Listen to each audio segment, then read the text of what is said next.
J'ai décidé de faire cette vidéo pour briser les tabous. Vous le savez, depuis 2013, à chaque fois que je fais une vidéo, enfin pas à chaque fois que je fais une vidéo, non j'abuse quand je dis ça, mais vous le savez, c'est vrai que j'aime bien briser les codes, briser les tabous, parce qu'il y a des choses qui ne devraient plus exister au sein de notre société en 2019. Et maintenant en 2020, parce que 2020 c'est dans 2 mois. Aujourd'hui une vidéo pour briser les tabous. Je vous ai demandé sur Instagram selon vous quels étaient les tabous au sein de notre société qui devraient plus exister, et vous m'en avez dit pas mal. L'année dernière j'ai parlé du tabou autour des menstruations, autour des règles. J'avais fait une vidéo YouTube où je parlais de la précarité menstruelle, où je parlais aussi de la composition de certaines protections hygiéniques, qui étaient nocives et qui pouvaient être nocives pour nous.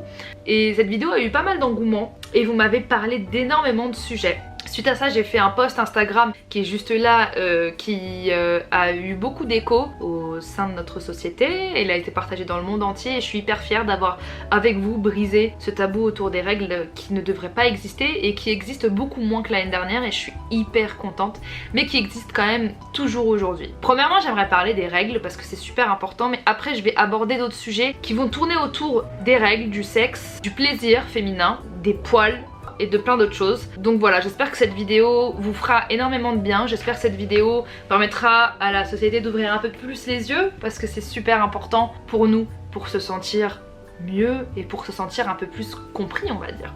Donc premièrement, j'aimerais parler toujours des règles. Vous savez que justement j'avais parlé de la composition de certaines serviettes hygiéniques et protections hygiéniques comme les tampons, où il y avait justement des produits qui pouvaient être toxiques pour nous, qui pouvaient être très mauvais pour notre foufoune, tout simplement. Tiens, foufoune, I like this word.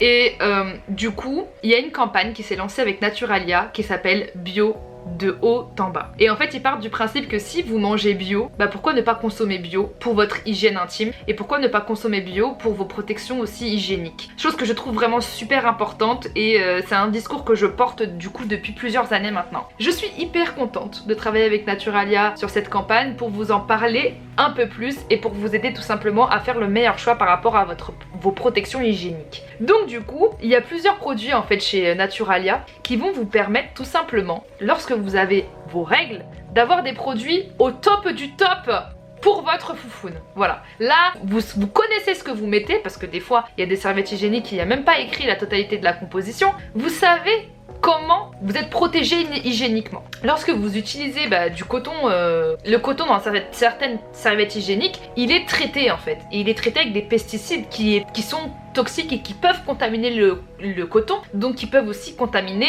votre foufoune et contaminer votre corps, tout simplement parce que c'est en contact direct avec le corps, voire même pour les tampons, c'est à l'intérieur. Naturalia, il se porte assez garant de la protection hygiénique bio. Donc premièrement, je vais vous parler des tampons bio organiques de la marque organique que vous pouvez retrouver chez Naturalia. Ce sont tout simplement des tampons qui vont être 100% coton biologique. Et ça, au niveau de la composition, vous avez tout ce qui est écrit ici. Et ça, c'est vraiment génial parce que je vous jure que vous allez vivre vos règles de manière beaucoup plus sereine qu'avec d'autres protections hygiéniques qui sont pas certifiées bio en fait. Aussi, moi, ça perso, je suis très partisane de ça. C'est tout simplement les serviettes périodiques qui vont être lavables. Ça, c'est vraiment génial parce que par exemple, moi, ma mère et ma grand-mère, à l'ancienne, elle me disait, pendant qu'on avait nos règles, on mettait tout simplement du tissu, du coton qu'on lavait et ensuite on le remettait. Et je trouve ça génial parce que déjà d'un point de vue écologique, c'est vraiment très très bien, c'est réutilisable, et en plus de ça, pareil, c'est fait avec du coton bio et lavable, donc du coup vous pouvez le réutiliser comme vous le voulez et vous savez ce qu'il y a. C'est bien de bien manger, c'est bien de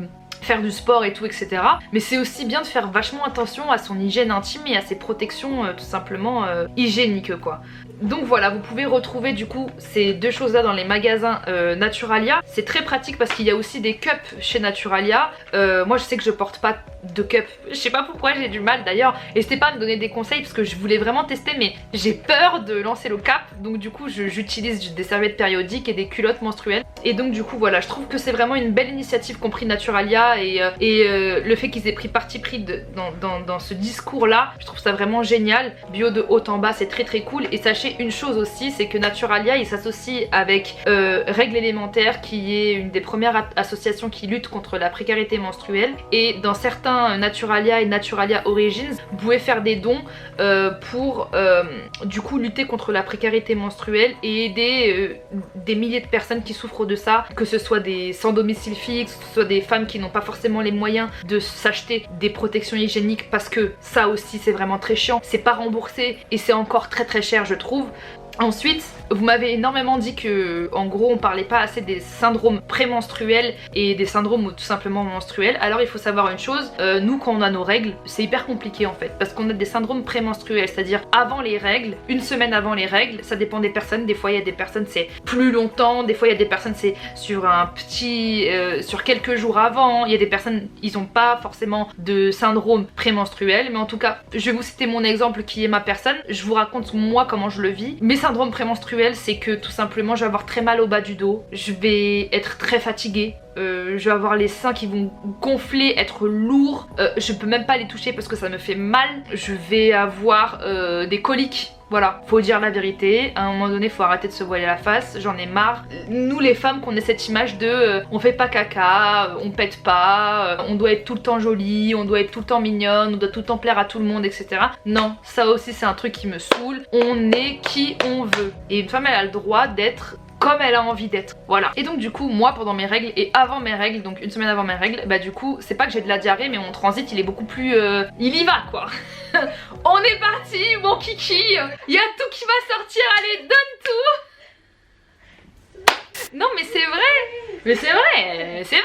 Oh, quand j'étais au collège, j'avais des plus fortes douleurs de règles que maintenant. Maintenant, j'ai pas des si fortes douleurs de règles que ça. Mais quand j'étais au collège, j'avais des douleurs de règles qui étaient abominables. Et quand j'allais pas à l'école à cause de ça, bah c'était pas un motif en fait. Et ben moi, j'aimerais que ce soit un motif de ne pas venir au travail et de ne pas aller à l'école parce qu'on souffre de syndrome prémenstruel ou de syndrome menstruel. Et il y a d'autres personnes qui vivent des choses qui sont encore pires, qui vomissent, qui ont des maux de tête abominables, qui peuvent tout simplement pas bouger, qui ont des douleurs de règles qui sont atroces, même limite elles vont à l'hôpital. Moi je sais que il y a plusieurs fois des personnes dans ma famille qui sont parties à l'hôpital parce qu'elles avaient des douleurs de règles abominables. C'est ça aussi dont j'aimerais qu'on parle plus, qu'on arrête de minimiser les syndromes prémenstruels et menstruels, parce que ça ne se minimise pas. Aussi, je voulais vous parler des pertes blanches. Je trouve qu'on n'en parle pas assez. Les pertes blanches, c'est quoi? Alors les pertes blanches, ça s'appelle leucorrhée, c'est ça? Si j'ai noté, j'ai pris des notes, j'ai noté vraiment. D'ailleurs, si je me trompe dans cette vidéo, n'hésitez pas à me le dire. Je vous parle en tant que femme de 27 ans, avec mon corps, et ce que je vis et ce que je ressens. Vraiment, on est vraiment ensemble là, on est together. Alors, avoir les pertes blanches, c'est simplement, bah du coup, cette texture, comment on peut appeler ça? Un peu visqueux, oui. Oui, c'est visqueux. Cette texture assez visqueuse qui peut être blanchâtre, voire un peu jaune, qui reste sur la culotte en fait.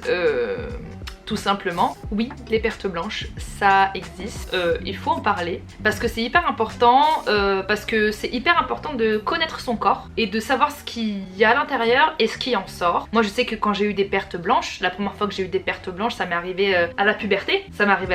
La première chose que j'ai faite c'est maman, c'est quoi ce qu'il y a dans ma culotte? Ça ressemble un petit peu à de la morve. Un peu de la colle glue là. Oui, blanche. de la colle glue. Oui, un un petit peu. Mais c'est ce qui reste au fond de la culotte en fait. Et moi je sais que je comprenais pas, ma mère elle m'a dit c'est normal, c'est les pertes blanches. Et en fait c'est pas un mauvais signe, c'est totalement naturel d'avoir ça. Mais du coup en fait c'est votre vagin qui s'auto-nettoie. Ouais, c'est le vagin qui s'auto-nettoie et qui se protège. Ça marque le temps, ça marque l'ovulation en fait. D'après ce que j'ai pu comprendre. Les pertes blanches, donc leucorrhée, c'est ce qui va permettre lors de l'ovulation d'amener les spermatozoïdes vers les ovules pour pouvoir féconder en fait. Et donc du coup quand il n'y a pas de fécondation, si je me trompe pas, bah du coup c'est là tu vois. Alors du coup les pertes blanches comme je vous le disais c'est naturel tant que c'est pas de la couleur verdâtre très jaune et que ça n'a pas d'odeur. À partir du moment où vous vous rendez compte que vos pertes blanches et bah du coup elles sentent une odeur qui est différente de d'habitude, qu'elles ne sentent pas très bon et qu'elles sont vertes ou alors un peu jaune, un jaune fort, etc., une couleur vraiment forte, allez voir votre gynécologue parce que du coup peut-être qu'il y a une mycose ou peut-être qu'il y a une infection, mais en tout cas c'est le signe et l'alerte qu'il y a un problème au niveau vaginal. C'est hyper important d'écouter son corps de ce côté-là parce que c'est vrai que la majorité, on va dire, des infections ou la majorité des problèmes gynécologiques en fait, ils sont indolores. On les sent pas. Vous pouvez avoir une infection ou quoi que ce soit, mais vous n'allez pas forcément avoir de douleur. Il se peut que vous n'ayez pas de douleur. Ce que je voulais dire aussi, c'est je voulais vous parler de la gynécologie et des gynécologues.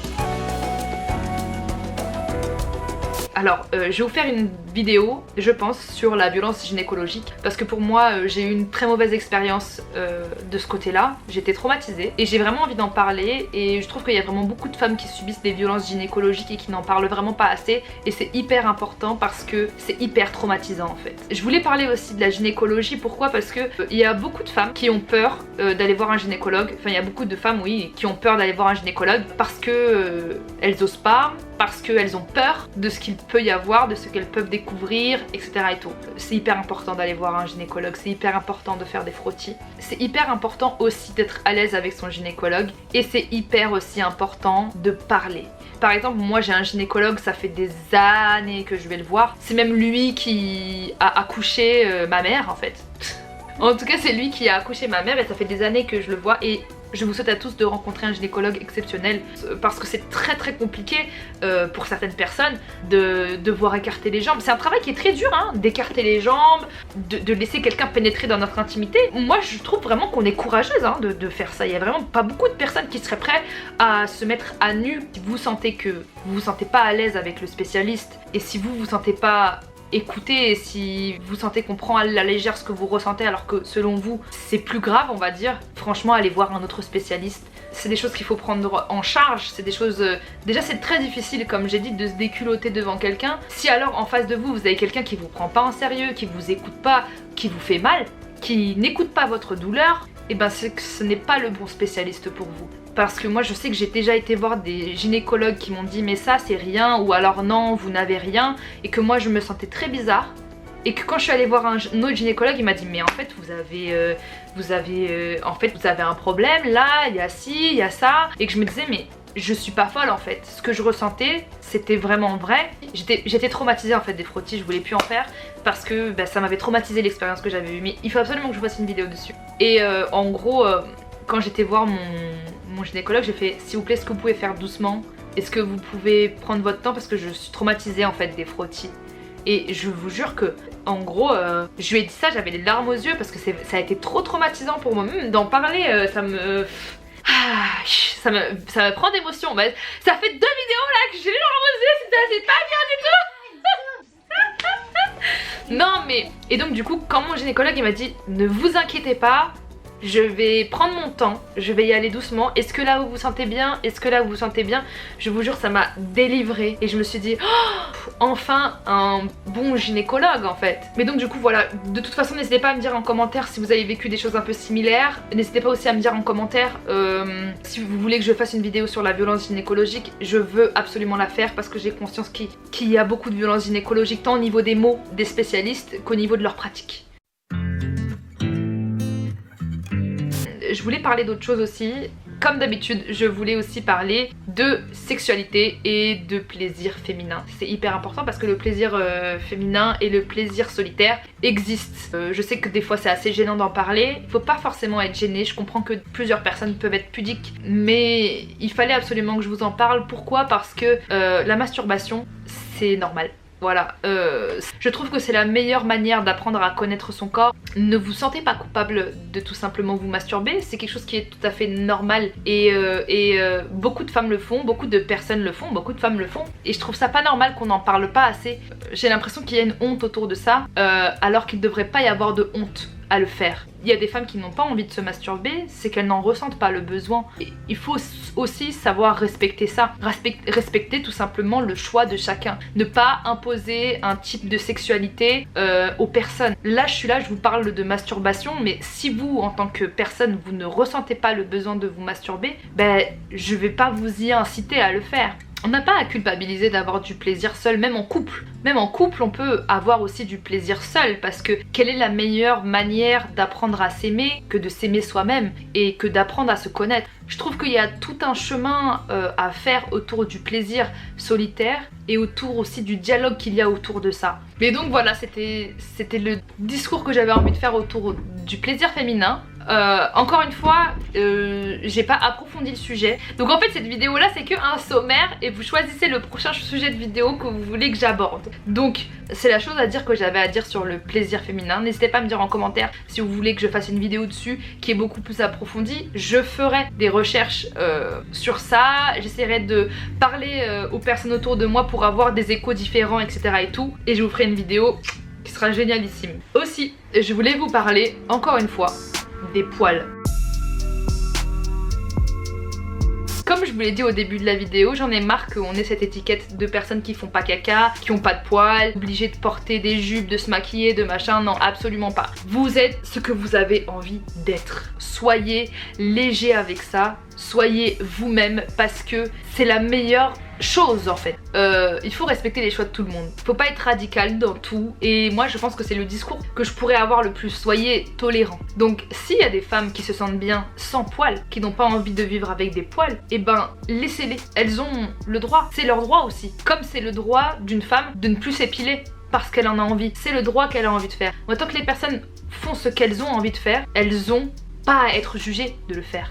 Je sais que moi, en tant que personne qui est assez engagée de ce côté-là, on m'a dit ouais mais t'es vachement engagée autour des règles, t'es vachement engagée autour du no make-up, mais par contre tu t'épiles, bah je fais ce que je veux. Si j'ai pas envie de garder mes poils, moi si j'ai pas envie de les garder, c'est moi. Si j'ai pas envie de les garder sur certaines zones, j'ai le droit, c'est mon corps. Donc même si j'ai envie d'avoir 0 poil n'importe où, c'est mon droit aussi. Si j'ai envie de tout garder, c'est aussi mon droit. Mais c'est aussi mon droit sur ma chaîne YouTube de tout simplement parler de mon expérience pour aider d'autres personnes, tout simplement. Au contraire, moi, sur ma chaîne, j'incite les gens à faire ce qu'ils ont envie de faire. Et je voulais vous parler des poils aussi parce que il y a des zones dans notre corps où on a des poils. Il y a plein de gens qui pensent que les filles, elles ont pas de poils. Sachez que on est des êtres humains, on a des poils partout, voilà. Il y a des personnes qui sont imberbes, il y a des personnes qui ont pas de poils à certaines zones. Mais par exemple moi, j'ai des poils partout. J'ai du duvet au-dessus de la bouche. Moi j'appelle ça la moustache. Je veux pas passer par 1 milliard de chemins. Je sais que ça s'appelle le duvet. Pourquoi je vais prendre des pincettes? Moi pour moi c'est la moustache. Toi aussi tu dis ça? Ah bah voilà. Bon, nous on a aussi des poils autour des tétons. Voilà, à un moment donné, faut arrêter de faire genre. Ça existe, les poils autour des tétons, faut pas avoir honte. Il y a des personnes qui n'ont pas de poils autour des tétons, et des personnes qui ont des poils autour des tétons, et il faut savoir vivre avec ça. C'est naturel, c'est comme ça. Mais il faut aussi accepter que d'autres personnes aient envie de les enlever. Et on a aussi des poils sur les doigts de pied, on a des poils aussi sur les mains, on peut avoir des poils sur les mains. C'est pas grave. Moi je sais que longtemps j'avais peur qu'on voit mes poils autour des tétons, etc. Mes poils sous les bras. Maintenant je m'en fiche en vrai. Je les enlève quand j'ai envie de les enlever et je les garde si j'ai envie de les garder. Bah en fait on est tous différents.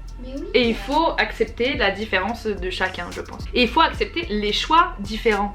Donc je voulais parler de ça. Voilà, on va parler de tout hein. Et si j'oublie des choses, n'hésitez pas à me les mettre en commentaire parce que c'est des sujets que je peux aborder. Alors, les seins, la taille, les tétons et plein de choses. Mais je sais qu'il y a énormément de filles qui complexent par rapport à leur poitrine. Qu'elles soient une forte poitrine ou une très petite poitrine. Ou alors parce qu'elles ont des gros tétons, ou alors des petits tétons. Ou alors parce que du coup ça a une forme qu'elles n'aiment pas ou quoi que ce soit. Tous les seins sont différents. Il n'y a pas...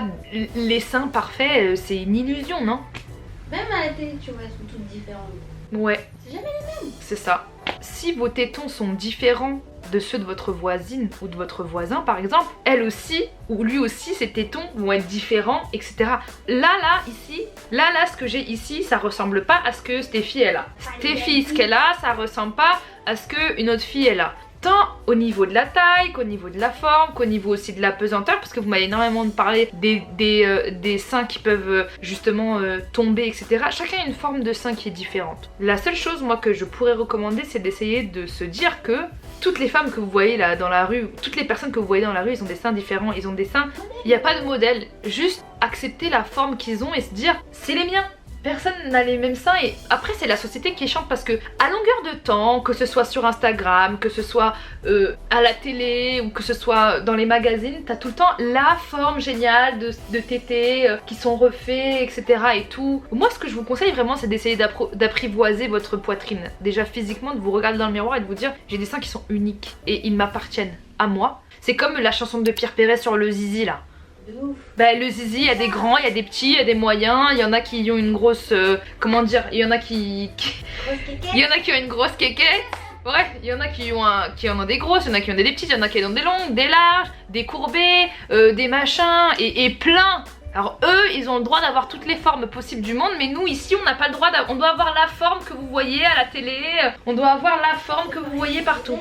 C'est pareil pour les lèvres, c'est pareil pour les lèvres de la foufoune. Mais tout l'être humain tout court, on est grand. Bah voilà, et tu sais quoi, je sais qu'il y a énormément de personnes qui complexent par rapport à leurs lèvres, à leur vulve. On est tous différents et on a toutes des formes différentes. La seule chose, je vous demande s'il vous plaît, essayez d'apprivoiser votre corps, essayez de le connaître, essayez de vous dire c'est moi, c'est ma singularité, c'est mes seins. Et aussi, je voulais parler d'une chose. Je voulais parler de sexualité. Parce que j'en ai déjà parlé, j'ai fait une vidéo sur les agressions sexuelles et le consentement. J'ai fait une vidéo dessus. Cette vidéo là, j'avais envie tout simplement de parler de la libido et j'avais envie de parler de sexualité parce que j'ai reçu pas mal de messages de personnes qui me disaient oui en gros moi j'ai pas forcément envie de... J'ai pas envie de faire l'amour quoi. Et en gros je sais qu'il y a pas mal de vidéos que j'ai vues sur internet où ils disaient ouais non mais le sexe ça représente 80% d'une relation, il faut faire l'amour et tout machin et tout. Alors encore une fois c'est pas parce que la société vous dit que le sexe c'est 80% d'une relation que c'est le cas au sein de votre relation. Chacune des personnes est différente, chacune des relations est différente. Si vous avez pas envie de faire l'amour autant que la société nous dit que c'est normal de le faire, et ben ne le faites pas. Il y a des personnes qui ont moins de libido que certaines personnes. Il y a des personnes qui sont plus cérébrales que on va dire charnelles. Et il y a des personnes qui n'ont pas forcément ce besoin au sein de leur couple de faire autant l'amour qu'un autre couple par exemple. Il faut que je fasse l'amour pour faire plaisir à mon petit copain, comme ça il va m'aimer plus, quoi que ce soit. Et à ça je réponds non. Il faut que vous fassiez l'amour par plaisir pour vous aussi. Par plaisir parce que vous avez envie de le faire. Parce que je trouve que c'est très important et je trouve qu'on met beaucoup la pression aux femmes par rapport à ça au sein d'un couple parce que en gros faut savoir assouvir des besoins. Mais si ces besoins là vous les ressentez pas, vous avez le droit de pas le faire. Vous avez le droit de dire non. C'est pas normal. Si votre meilleure amie elle fait tout le temps l'amour et que vous ne le faites pas autant qu'elle et que vous n'en ressentez pas le besoin, c'est pas elle qui est normale et vous qui est pas normal et inversement. C'est juste que vous n'en ressentez pas le besoin, c'est juste que vous êtes une personne qui est peut-être plus cérébrale, votre couple est complètement différent. Vous avez le droit d'avoir un couple qui est complètement différent en termes d'expression. Déjà choisissez une personne qui peut comprendre votre sexualité, qui peut comprendre comment vous fonctionnez, qui peut comprendre votre libido et qui est sur la même longueur d'onde que vous en fait et qui respecte tout simplement que bah peut-être à certains moments vous avez pas envie de faire l'amour et que vous êtes pas obligé en fait d'écouter un quota de on doit le faire tant truc. J'ai entendu trop de trucs comme ça hein. Il y a des fois t'as envie tout le temps et il y a des fois t'as pas envie. Et il y a des fois... En tout cas j'espère que vous avez vraiment aimé cette vidéo. J'espère que je me suis pas mal exprimée par rapport à certains sujets. J'ai vraiment essayé de répondre à certaines interrogations que vous m'avez pu me poser sur Instagram et aussi de répondre à certaines interrogations que j'ai pu lire dans certains témoignages que je reçois en DM et de parler avec tout simplement la bouche d'une fille de 27 ans et avec le vécu que j'ai pu vivre et avec ce que j'ai pu voir et entendre et connaître. N'hésitez pas à me dire en commentaire si vous voulez que j'approfondisse plus certains sujets et j'en ferai une vidéo dans son entièreté qui sera un peu plus appuyée, un peu plus recherchée. Donc du coup bah sur ce comme d'hab je vous aime fort mais surtout au-delà de ça aimez-vous vous, respectez-vous vous et ce qui compte c'est vous avant l'avis des autres et avant l'approbation des autres. Donc voilà, je vous aime fort et je vous fais de gros bisous. Bisous.